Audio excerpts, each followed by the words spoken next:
இது நம்ம கிச்சன். இன்னைக்கு இது நம்ம கிச்சன்ல நம்ம என்ன பண்ண போறோம்னா மாங்காய் தேங்காய் சாதம் பண்ண போறோம்.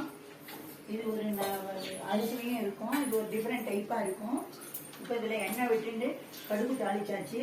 கடுகு தாளிச்சோட நமக்கு தேவையான அளவுக்கு உளுத்தம் பருப்பை போட்டுக்கணும். கடலை பருப்பு போடணும். தேவையான நிலக்கடலையும் போடணும். இதுக்கு என்னென்ன தேவை, இது வறுக்கிற நேரத்தில் இதுக்கு என்னென்ன தேவைங்கிறத நான் சொல்கிறேன். எண்ணெய், கடுகு, உளுத்தம் பருப்பு, கடலை பருப்பு, நிலக்கடலை போட்டுண்டாச்சு. இப்போ நான் கருவேப்பிலையை போடுறேன். எண்ணெயில் பொரிக்கும் போது கருவேப்பிலை போட்டால் அந்த கருவேப்பிலை நல்லா வாசனையும் இருக்கும். இதை நல்லா செவந்து வர அளவுக்கு வறுக்கணும்.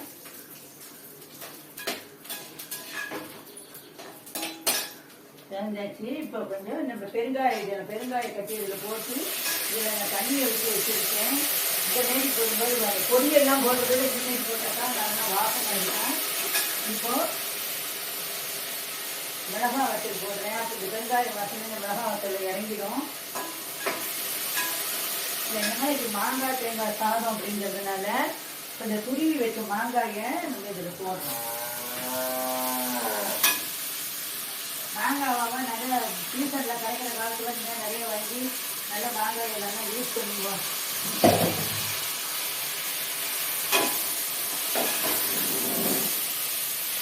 இது ஆக்சுவலாக பச்சை மிளகாய் இல்லாதனால போடுங்க. பச்சை மிளகாய் இருந்தால் ஒரு 4-5 பச்சை மிளகாய் தாளிக்கணும். ஒரு 2 பச்சை மிளகாய் கொஞ்சோண்டு ஒரு பிடிச்சபடி மாங்காயை மிக்சியில் வச்சு நைஸாக அதை அரைச்சி அதை கொஞ்சம் வீடு போடும்போது இந்த டயத்தில் அதை போட்டால் அந்த உடைய உப்பு காரங்கள்லாம் வேறு இந்த மாரி வதக்கணும். இந்த மாரி வதக்கணும். மாங்காய் பச்சை வாசனை போகணும். அதில் இருக்கிறது போனால் சும்மா ஒரு இது ஒரு இந்தமாரி போட்டு இருந்தால் இது யாரும் போட்டுருக்க மாட்டேன். நான் போடுவேன். இது போட்டால் டேஸ்ட்டாக இருக்கும். சும்மா ஒரு 1/2 ஸ்பூன் தனி மிளகாய் தூள் போடணும். இதை போட்டுட்டு இந்த டிஷ்ஷுக்கு தேவையான உப்பு. இப்போ இந்த சாதம் நான் இந்த அளவு கலக்க போகிறேன். அதனால இந்த சாதத்துக்கு தேவையான உப்பு, அப்புறம் இதில் இருக்கிற இந்த மாங்காய்க்கு தேவையான உப்பு இதை போடணும்.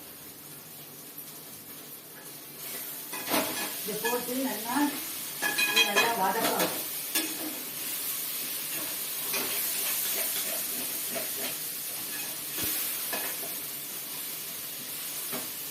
மாங்காய் நல்ல சுருளை வதக்கணுங்கிற அவசியம் கிடையாது. 3/4 பதம் வதங்கினா தான் டேஸ்ட் நல்லா இருக்கும். இப்போ என்ன பண்றோம்னா இதுக்கு கொஞ்சமா ஒரே 1 ஸ்பூன் சர்க்கரை போடுறோம். இந்த சர்க்கரை போட்டால் அரிசியும் இதில் எடுத்து கொடுக்கும். இப்போ இது வதங்கிட்டு இருக்கட்டும். நம்ம என்ன பண்றோம், இந்த உதிரியா வடிச்சு ஆற வச்ச சாதத்தை இதில் போட்டு நம்ம நல்லா மிக்ஸ் பண்றோம்.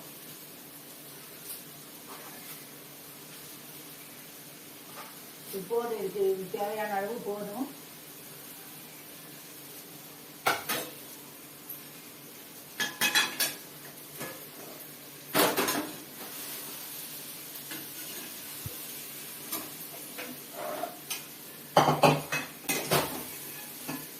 என்ன பண்றோம்னா இது கலக்கிறதுக்குள்ள இதுல நம்ம நல்லெண்ணெய், அப்படியே பச்சை நல்லெண்ணெய் இதில் விடணும்.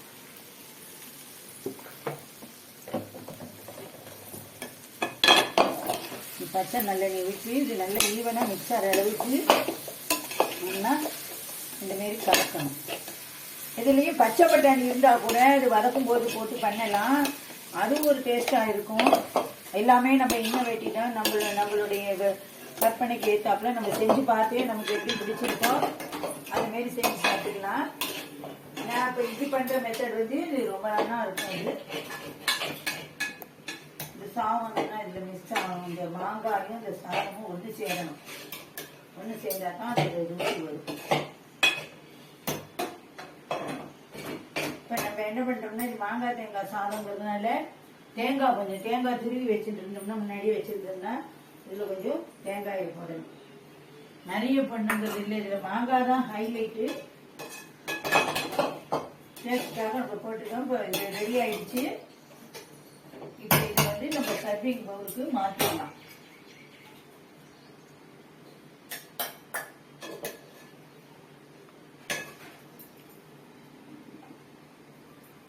இப்போ நம்ம இதில் மாங்காய் தேங்காய் சாதம் ரெடி. நீங்களும் செஞ்சு பாருங்க, எல்லாருக்கும் கொடுங்க. இந்த மாரி பண்ணுங்க. இந்த மாரி இப்படி இருக்கணும் உதிரி உதிரியா. நான் இன்னைக்கு கொஞ்சம் சாதம் குழவா இருக்கிறதுக்காக வடிச்சேன். இன்னும் கூட உதிரியா வடிச்சு சாப்பிடுறதா சாப்பிடலாம். Okay, thank you.